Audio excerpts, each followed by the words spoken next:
ये कहानी एक लक्ष्मी नाम की लड़की की है। एक लड़की थी। जब उसका जन्म होने वाला था तब उसके दादा दादी और घर के रिश्तेदार जश्न की तैयारी कर रहे थे, क्योंकि उन्हें लगता था कि लड़का होगा, पर ऐसा नहीं था। लड़की हुई। जब लोगों ने उसे देखा और जिस नाम से उसे पुकारा वो था कुलक्ष्मी। अपशगुनी नाम सुनने में अजीब लग रहा है ना, लेकिन वो लड़की मुस्कुरा रही थी।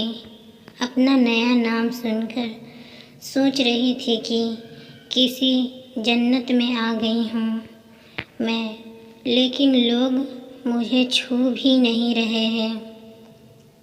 ऐसा लगता है मानो मुझे कोई बीमारी है।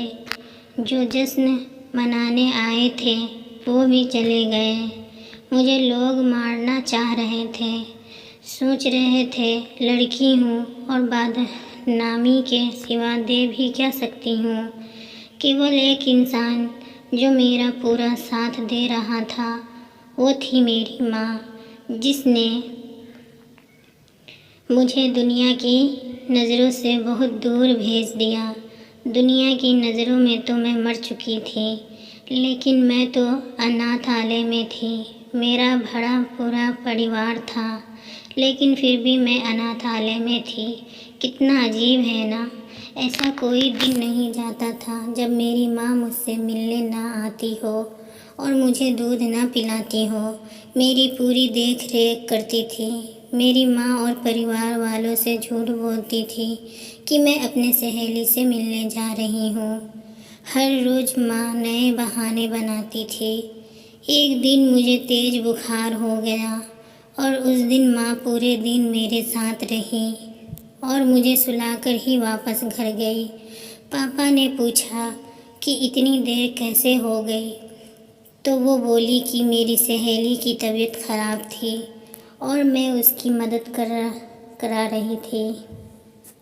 पापा ने गुस्से में उस दिन मम्मी को पिटाई भी की। माँ दर्द सह रही थी, लेकिन फिर भी मुझे छिपा रही थी। उसे लगता था कि मैं तो बच्ची हूँ, मैं क्या समझूंगी, लेकिन ऐसा नहीं था। मैं सब समझती थी। मैंने भी सोच लिया कि सब जान कर रहूँगी। मैं मैडम के पास गई और बहुत रिक्वेस्ट करने पर उन्होंने मुझे सब कुछ बता दिया। ये सब सुनकर मुझे बहुत गुस्सा आया। मैंने तभी सोच लिया कि कुछ अलग करके दिखाना है। थोड़ी बड़ी हुई तो मैंने बॉक्सिंग क्लब ज्वाइन कर लिया। जब 18 साल की हुई तो मुझे स्टेट चैम्पियन का खिताब मिला। 2 महीने बाद मेरा एक पाकिस्तान की लड़की से नेशनल मैच था। जब मीडिया मेरा इंटरव्यू लेने आई तो मेरी माँ का फ़ोन आया और वो बेचारी बोली कि बेटी, अपने परिवार की बुराई मत करना। मुझे तो हंसी आ रही थी कि मेरी माँ आज भी अपने परिवार को बचा रही थी। मैंने इंटरव्यू दिया और पूरी जनता ने टीवी पर वो इंटरव्यू सुना। शाम को माँ ने बताया कि टीवी देखते हुए पापा बोल रहे थे कि वह क्या लड़की है, कितना नाम रोशन कर रही है अपने माता पिता और परिवार का। वो लोग तो मुझे छोड़कर चले गए थे ये कहकर कि मैं लक्ष्मी हूँ।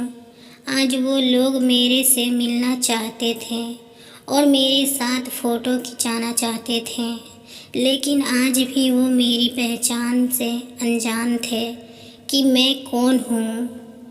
ठीक 2 महीने बाद नेशनल चैम्पियनशिप का मैच हुआ और वो सभी मुझे देखने आए थे।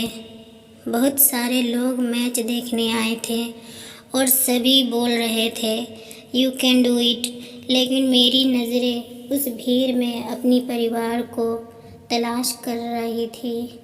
दूर भीड़ में मुझे मेरा परिवार नज़र आया।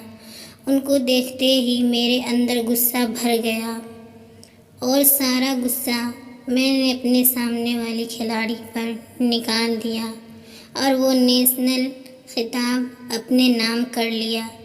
फिर क्या, सभी मुझसे इंटरेस्टेड हो गए। लोग मुझसे मेरे परिवार के बारे में पूछने लगे।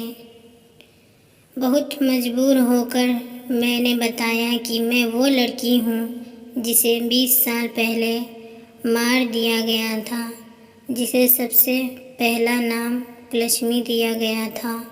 मेरे पूरे परिवार की आंखें नम हो चुकी थी।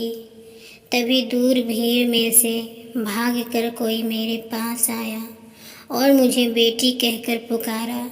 ये सब मानो मेरे लिए कोई सपने जैसा था।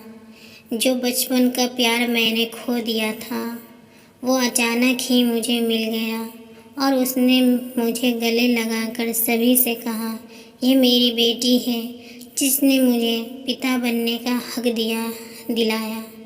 सभी लोग मेरे से माफ़ी मांग रहे थे। जब मैंने जन्म लिया तब मैं केवल एक लड़की थी, लेकिन आज मैं एक बेटी हूँ। अब मैं अपने आंगन की तुलसी बन चुकी हूँ, अपने घर की मुस्कान बन चुकी हूँ। मैं बेटी बन चुकी हूँ। ती नहीं बेटियाँ हर किसी की चाह में, जहाँ न सोचा हो पहुँच जाती है उस राह में। जिसने उन्हें पैदा होते ही मार दिया हो, समझो उसने अपनी बदल रही किस्मत को ठुकरा दिया। दोस्तों, बिल्कुल सही बात कही है। बेटी हूँ बोझ नहीं। आज के समाज में सभी लोगों को इस हकीकत को अपनाना होगा। आपको ये कहानी कैसी लगी और आप इसके बारे में क्या कहना चाहते हैं? ये सब बातें बताने के लिए आप सब कमेंट करिए।